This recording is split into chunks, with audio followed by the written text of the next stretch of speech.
மனோஜ் அவர்கள் வந்து காலமானது வந்து ஒரு ஷாக்கிங்கான ஒரு நியூஸு. இது ஒரு சின்ன வயசு, இது வந்து இறந்து போகிறதுக்கு உண்டான ஒரு வயசில்.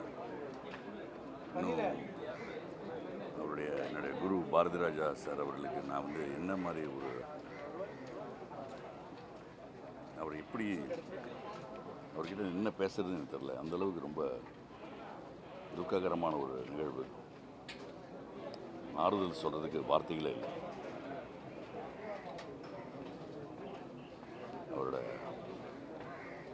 குடும்பத்துக்கு என்னுடைய ஆழ்ந்த இரங்கலை தெரிவித்தேன்.